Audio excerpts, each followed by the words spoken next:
Saquem suas fichas e rolem seus dados. Eu sou o Jonathan e hoje nós vamos falar sobre a minha experiência mestrando a Jornada Heróica Fim dos Tempos.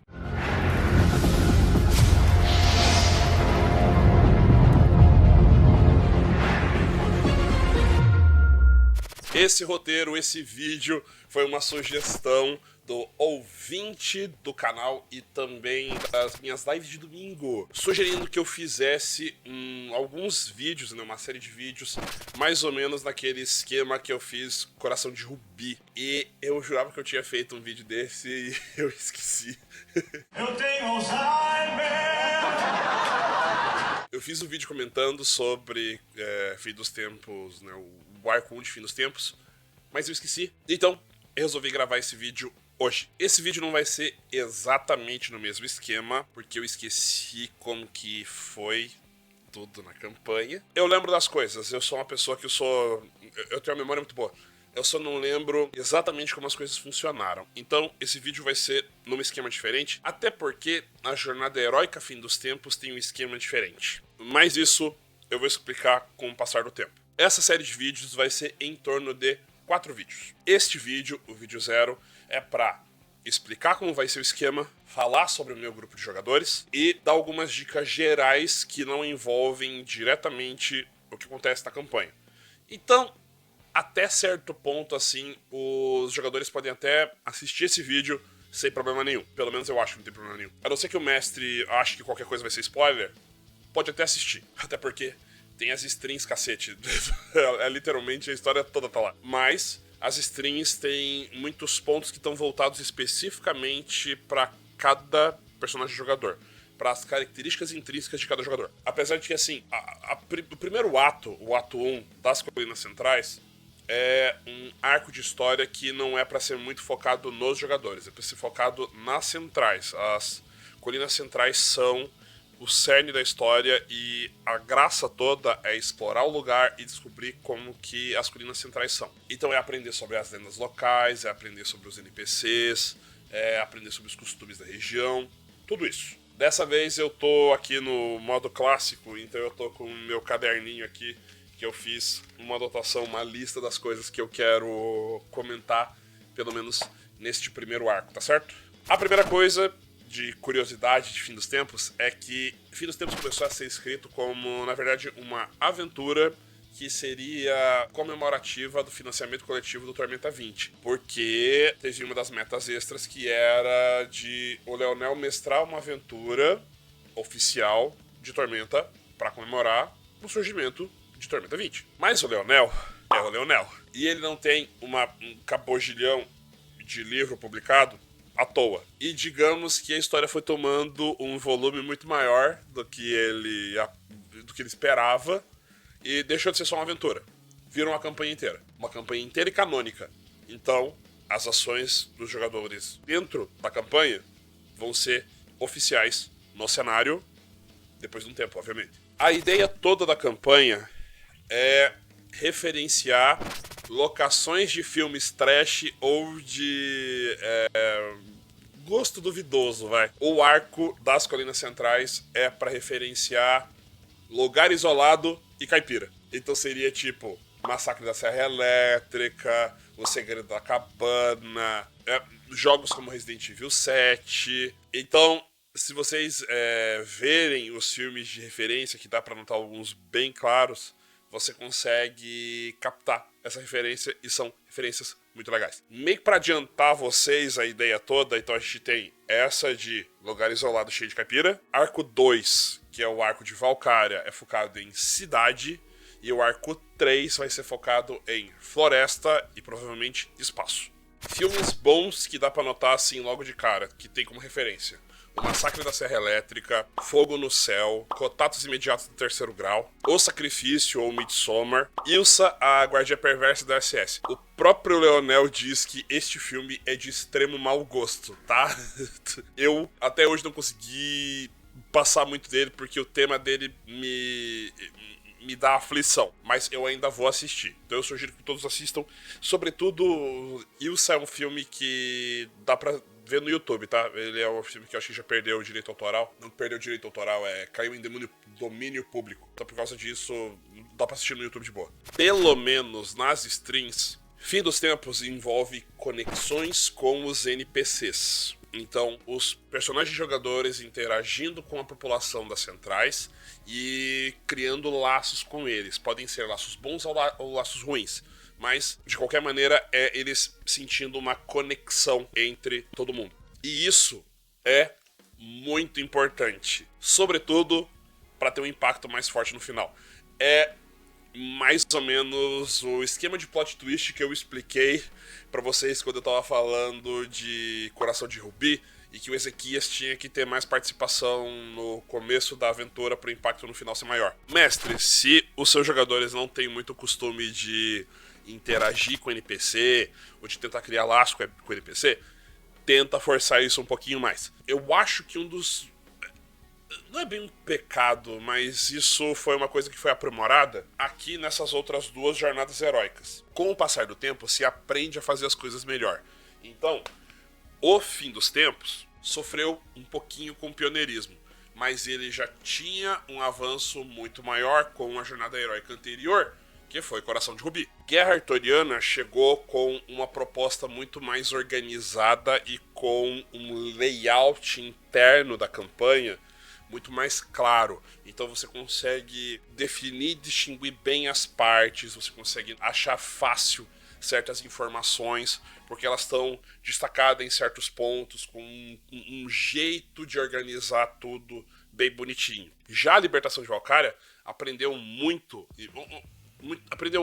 com os exemplos das duas campanhas anteriores, e a Libertação de Valkyria trouxe uma ideia muito boa nova, que é a regra de afinidade, que segundo os criadores da regra, é pra ser uma coisa meio Stardew Valley, em que você vai ganhando corações com os NPCs. Então, assim, uma coisa que o mestre vai ter que tentar se alinhar bem, se organizar bem, é a quantidade absurda de NPC dessa campanha. Essa campanha tem NPC pra cacete. Então, tenha seu caderninho, tenha suas fichas. Não precisa ser uma ficha de personagem, mas uma fichinha pequena, organizada, com cada personagem e sabendo mais ou menos como que ele interagiu com os jogadores. Talvez eu faça uma fichinha desse tipo, assim, meio tosca, enfim. Tenha absoluta certeza de que todos os NPCs eles vão estar, de alguma maneira, posicionados com relação aos jogadores. Se não, bicho, você vai ficar super perdido e talvez não fique tão vantajoso, talvez não fique tão bacana o desfecho final da campanha. Sério, quanto melhor você agir, quanto melhor você descrever esses NPCs e fazer os personagens se conectarem a esses NPCs, melhor. Eu acho que na minha mesa a gente conseguiu fazer uma boa conexão entre uma NPC e um personagem jogador, que no fim das contas os dois acabaram começando a namorar. Então assim, isso foi uma coisa legal. E também teve algumas outras relações com os NPCs que ficaram legal. Mas isso eu vou falar dos NPCs mais pra frente. Inclusive esqueci até de falar do grupo até agora. O grupo é formado por 2 humanos e 2 não humanos. Um humano é um místico devoto de Valkyria, o outro é um humano caçador, que até onde eu me lembro, ele não tem devoção. Aí a gente tem um golem clérigo de Wina, que ele queria ser inquisidor de Wina. Eu não sei se vou permitir inquisidor de Wina, que ele pegue inquisidor, porque precisa de nível de paladino. Eu vou pensar no caso dele, vamos ver. E o último, é o melhor de todos, é um Rini cavaleiro que monta um Korg. Cara, é maravilhoso. É simplesmente maravilhoso. O Nicholas tem as ideias mais estapafúrdia. É ótimo. Então, como eu disse, seja bem organizado. Monta uma tabela, monta um site, igual o Nicholas montou um site pros personagens da Libertação de Valkyria. O Nicholas faz muita coisa muito louca. Leia o bendito do livro. Pelo amor de Deus, não seja um jogador de Yu-Gi-Oh! Ou idiota aqui que perdeu no pré-release de Magic porque não leu a carta do oponente. Lê o livro. Leia ele, muito bem lidinho, de cabo a rabo. Quando for para os seus jogadores escolherem a missão, e eles escolherem a missão, faz isso no final da sessão, vai lá. Tenta absorver ele, cara. Já te adianto, a quantidade de informação é grande. É muita coisa. São mais de 220 páginas da campanha e o livro básico tem quase 400. Então, assim, passa da metade do manual básico. Então, assim, é muita coisa mesmo. Então, leia com calma, leia várias vezes, entenda a campanha, faça anotações, crie em cima. Isso é uma coisa importante. O próprio Leonel fala que a ideia de Fim dos Tempos é que cada campanha de Fim dos Tempos é única. Uma coisa, por exemplo, que eu fiz, a parte em que os personagens podem pegar metal arco-íris, eles podem minerar metal arco-íris, eu fiz uma pequena modificação em que eu criei tipo um minigame. Eu não sei se vou conseguir achar a imagem dessa porra, mas enfim, se eu achar eu coloco na tela. Tem um minigame de carrinho de mineração no jogo Mario e Luigi Superstar Saga, que é um jogo de Game Boy que eu gosto pra caralho. E eu acho esse minigame super fofinho e dentro da mecânica, dentro da ideia de explorar uma mina. Aí eu inventei as regras e tal. Eu tenho salvo essas regras, qualquer coisa eu compartilho também. Eu vou fazer um e-mail do canal, um e-mail só do canal, porque eu pretendo, num futuro não muito distante, mover o canal pra outro canal. Agora um pequeno disclaimer e uma pequena mudança de rota aqui rapidinho. Eu pretendo mudar este canal para outro canal e transformar esse canal aqui em um baú de ideias. Provavelmente eu vou chamar de baú atormentado ou coisa do tipo. Exatamente para poder eu soltar a minha imaginação aqui, botar qualquer coisa aqui e ficar um tempão sem postar, enquanto que no canal oficial, o canal com meus vídeos de análise, meus vídeos de lore, tudo isso botar num canal separado. Assim eu não tenho risco de desmonetizar o canal quando eu for passar a monetizar ele. E assim eu consigo postar com frequência no canal e poder ganhar dinheiro com o canal eventualmente. E ainda quero contratar editor ou me adiantar com a edição, mas isso é mais pra frente depois que eu terminar o mestrado. Se acalmem-se. Eventualmente isso vai acontecer. Mas eu vou avisar adiantado, pedir pro pessoal todo se inscrever lá e tal e mexer nas coisas. Eu disse isso na minha última análise, mas é bom deixar bem claro, né? Eu disse isso na minha review. Dá pra notar nitidamente que este texto deste livro foi escrito por uma única pessoa, que tinha plena noção do que planejou, do que jogou, do que escreveu. E isso é uma diferença gritante do que aconteceu lá em Coração de Rubi. E que é um eco do que aconteceu em Guerra Artuniana e na Libertação de Valkyria. Coração de Rubi foi uma campanha feita a 10 mãos. E existem vários pontos dentro da história que não se conectam, ficam pontas soltas. Aqui não, aqui as pontas estão todas amarradinhas. Por isso é importante ler a porra toda. Uma coisa que eu acho muito legal que o Leonel fez na campanha, e fez no livro, foi deixar vários quadros escritos o que aconteceu na campanha original. Que é ele explicando aquilo que ele teve que planejar ou aquilo que ele teve que improvisar em cima da hora por conta do improviso do pessoal da campanha original. Por exemplo, o fato de terem curado o vício do Elmer. A ideia era o Elmer ser um estorvo. Tipo, ser um estorvo de verdade. Ser um estorvo do nível de potencialmente fuder com a porra toda. Mas os personagens, eles insistiram tanto, mas tanto na cura do Elmer, que ele deixou de ser um estorvo e virou uma vantagem estratégica. Então, fica a dica, leia o livro inteiro e se prepare para imprevistos e improvisos. A exploração das centrais é um dos cernes da campanha. Você saiu do Forte Cabeça de Martelo, a viagem para chegar até tal lugar vai levar 2 horas, vocês vão ter 2 encontros nas centrais. E aí, encontrar um NPC, interagir com o NPC e ter alguma troca, ter alguma coisa. Não existe só NPC andando pelo mapa que você pode encontrar estruturas inteiras. E por isso mesmo a campanha original tem uma cartela de adesivos. Caralho, eu guardei a cartela de adesivo aqui dentro ou está? Boa pergunta. Meus mapas. Pera aí, chat. Acho que os mapas ali. Onde estão meus mapas agora? Achei. Caralho. Só pelo flavor da piada eu vou deixar os jump cut. Em Fim dos Tempos, você recebe este mapa aqui, ó. Quando você compra o físico e o digital, você recebe esse mapa aqui, tá? E este mapa, ele não tem todas as localizações marcadas. Isso aqui é adesivo, tá? Então, você arranca isso e cola no mapa. Porra, mas vou deixar meu mapa todo diferente. Exatamente. Nenhum mapa das centrais é igual ao outro. A gente não achou, por exemplo, todas as entradas do Templo do Vácuo, se não me falha a memória. O mapa de cada campanha vai ser único, tá? Independente do que for. Se você... No caso do Leonel, ele não seguiu a risca as distâncias dos retângulos. Eu meio que jogava meio que aleatório também. Dizia, tá perto do rio, tá perto de tal lugar, sei que lá, e aí eu montava o mapa ali da região. Se você for mais criterioso, vai ter um mapa indicando exatamente a distância de cada lugar e fazendo tudo ser absurdamente longe uns dos outros. Aí é com vocês. Se você quiser ter uma ideia melhor de como que caminhou Fim dos Tempos original, assiste a stream original.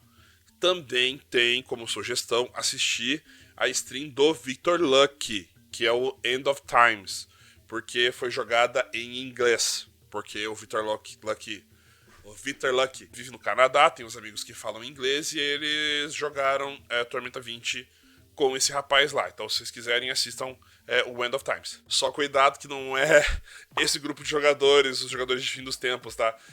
Aconteceu que o pessoal lá do Jovem Nerd procurou Fim dos Tempos no Google, achou essa imagem aqui, só que ela é de uma outra stream. Acho que eles esqueceram, o pessoal esqueceu de mandar pro pessoal do Jovem Nerd as imagens pra eles poderem colocar na divulgação.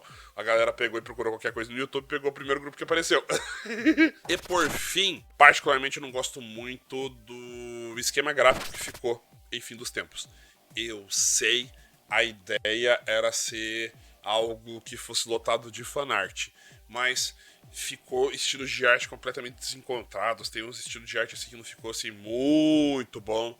Mas isso aconteceu principalmente, a Karen até tinha avisado, porque a galera mandou muita imagem com qualidade de pixel muito baixa, né? Então não mandou em 4K o raio da imagem, ficou borrado, o cara não tinha como melhorar a imagem, a ideia da imagem era muito foda, mas quando colocasse no livro e fosse ampliar, ia borrar a porra toda, não ia ficar legal. Aí tanto é que dessa vez a Karen insistiu pra galera falar, galera, manda imagem em 4K, manda imagem com melhor quantidade de pixel que puder, pra poder entrar no livro. Inclusive, eu tô suspeitando que só vão lançar Arco 2 de Fim dos Tempos no final desse ano. Eu tenho certeza absoluta. A galera vai estar jogando o Arco 3, enquanto que não vai estar indo o livro do Arco 2. E eu já disse isso no meu vídeo de análise original. Eu não gosto muito do Arco das Colinas Centrais. Eu acho maneiro toda a ideia de filme trash e tudo mais. Inclusive, eu tenho que assistir boa parte desses filmes trash que o Leonel usou como exemplo, mas tem que ter... Eu sei lá, eu não senti uma conexão forte com as centrais. O que eu senti a conexão foda foi com o Arco de Valkyria. Esse me pegou assim com força. O cara que gostava de ler quadrinho do Homem-Aranha da Biblioteca Pública do Paraná, porra. Então eu vi a cidade e a ideia de o bairro ser o bairro daquele vigilante e o Leonel... Porra, eu fui levar um livro pro Leonel autografar. E eu levei Valkyria, a Cidade Sobre a Deusa. Porque eu amo esse livro. Esse livro aqui, cara, e literalmente é um arco em Valkyria. O Leonel escreveu esse livro todo, cara. Então, tipo, eu amo essa parte. Eu amo tudo que tá aqui. Então eu quero muito mestrar em Valkyria. Eu quero colocar os meus NPCs no arco de Valkyria. Bom, é isso. Próximo vídeo desta sériezinha aqui, eu vou falar sobre os encontros aleatórios das centrais, as missões paralelas e os NPCs, tá certo? Oi! E aí? Beleza? Aqui é o Jonathan do futuro dessa gravação e eu resolvi fazer uma coisa diferente aqui no finalzinho, porque eu queria fazer um vídeo exclusivamente disso, mas como eu já estou falando sobre Fim dos Tempos, eu resolvi fazer este adendo aqui, que é as referências e easter eggs da abertura de Fim dos Tempos.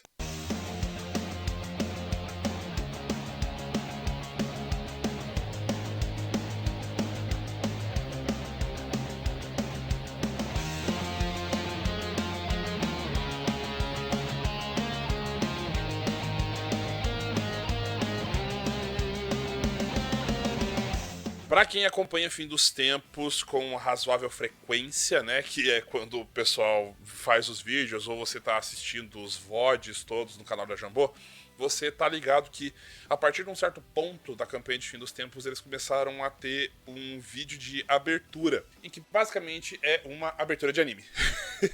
Tendo fotos dos jogadores, artes dos fãs, tudo bem fofinho, bem bonitinho. Então eu resolvi agora falar pra vocês sobre as referências e easter eggs que tem nessa abertura.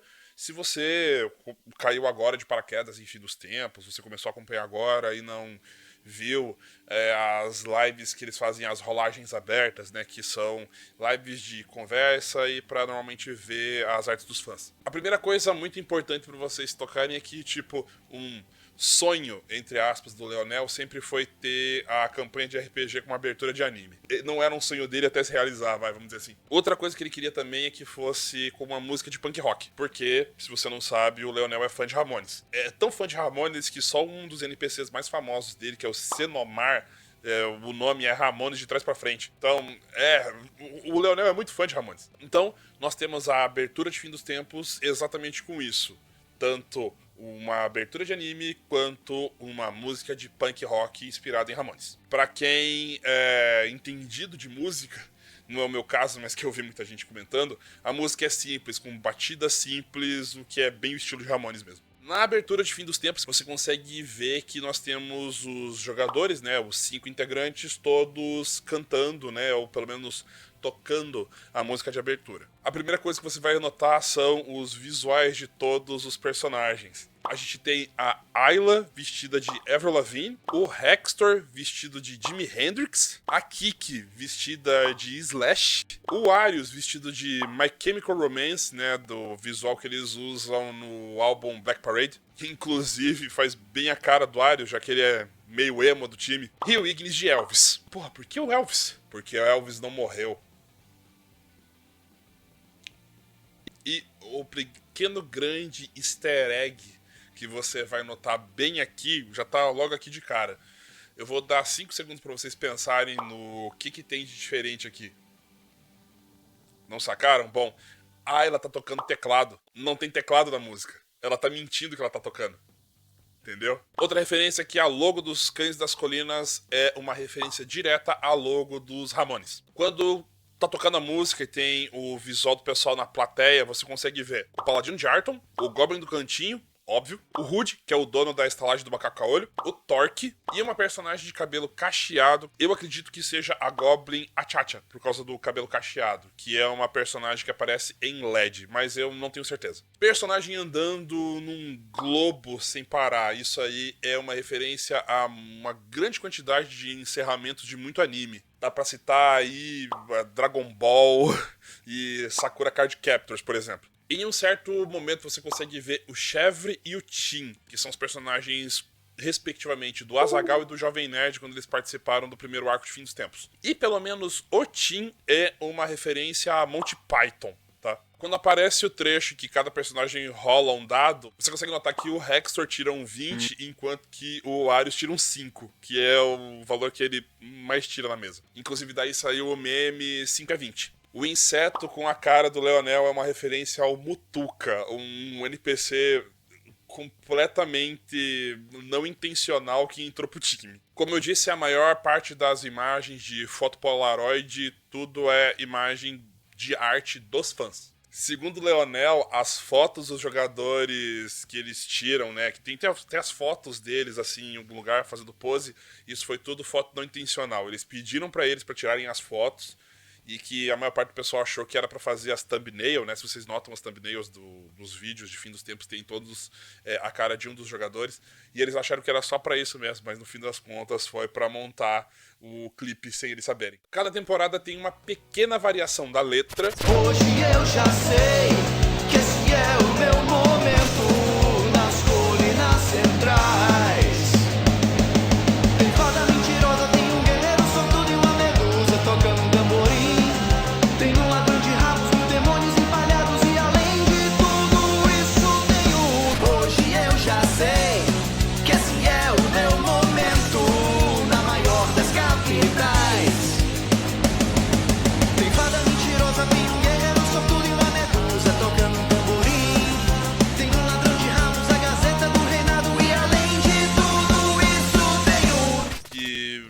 faz contexto com o arco atual. Inclusive, isso é outra coisa. A abertura de Fim dos Tempos, ela toca só um trecho dela no começo, como quase toda música de anime. E no encerramento ela toca por inteiro. É isso por hoje. Fiquem então com o meu encerramento do passado. Tá certo então? Vejo vocês num próximo vídeo ou numa próxima live. Valeu!